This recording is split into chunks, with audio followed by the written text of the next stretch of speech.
Սա 26 թվին է հրատարակված եւ նվիրված է Հովհաննես արքայեղբոր 3 ավետարան ձեռագրերի, որոնք պատվիրված են Հովհաննես արքայեղբոր կողմից, ով հետում առաջի թագավորի համահայր եղբայրն էր, այսինքն նույն հորից եւ տարբեր մորից,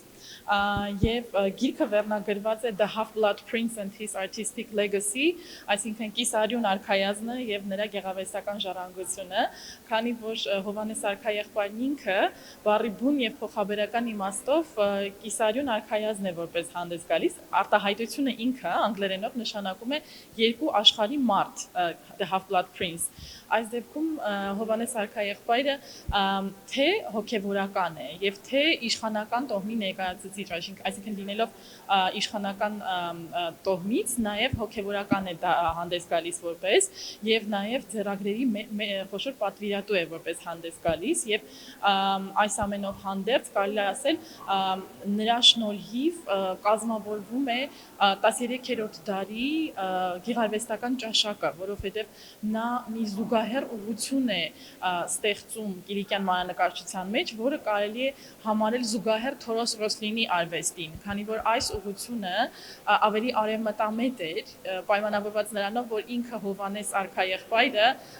կիսով չափ ֆրանկ էր ծագմամբ, քանի որ մայրը Բեատրիսը ֆրանկ էր ծագմամբ, Կոստանդին թագավորահոր երկրորդ կինը ֆրանկ էր ծագմամբ եւ այսպիսով նրա կողմից ինտեգրված արվեստի մեջ ավանդույթները կարելի ասել ավելի արևմտամետ են այս դեպքում։ Մի փոքր կուզենք նաև այսպես ներկայացնենք ինչպես գրքի ստեղծման պատմությունը, ինչպես դες մոտ առաջացավ միտքը, ինչպես որոշեցիք ստեղծել։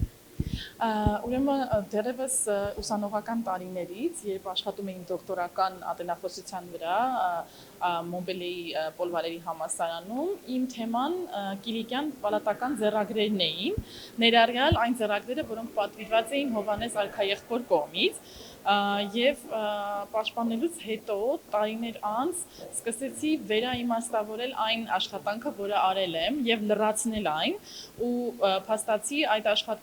ատենախոսությունս վերածվեց կարելի ասել 3 մենագրությունների, որոնցից առաջինը Վասակ Իշխանի ավետարանը լույս տեսավ 2023-ին, այնուհետև Կերան Թակուհու ավետարանը լույս տեսավ 2024-ին եւ հիմա 2026-ին լույս է տեսնում երրորդ գիրքը, կարելի ասել այս եռագրության երրորդ մասը, որը նվիրված է հենց Հովհաննես արքայեղբորը եւ 3 ավետարան ձեռագրերի, որոնք որ պատվիրված են նրա կողմից։ Այսպես մի հարցեր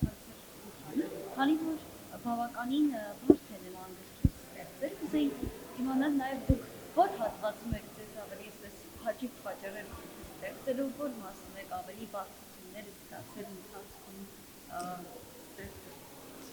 Գիրքը ստեղծելու process-ը ինքնին հաճույք է։ Հաճույք է ամբողջ process-ը կապ չունի թե որ հատվածում ես, թե գրելու ընթացքը, թե գիրքը ձևավորելու ընթացքը։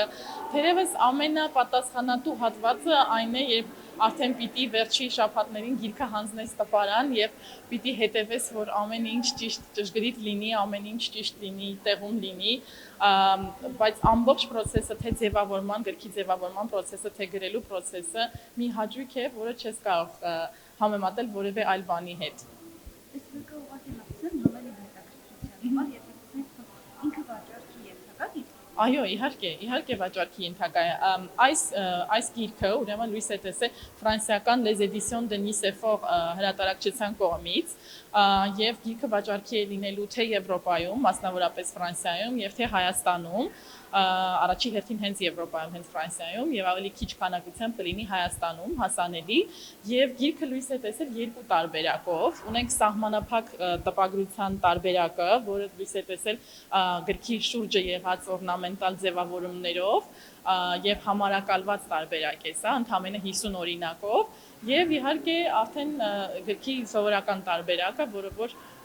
հասանելի ավելի մեծ քանակությամբ եւ հիմնական վաճառքի գնացող տարբերակն է հենց։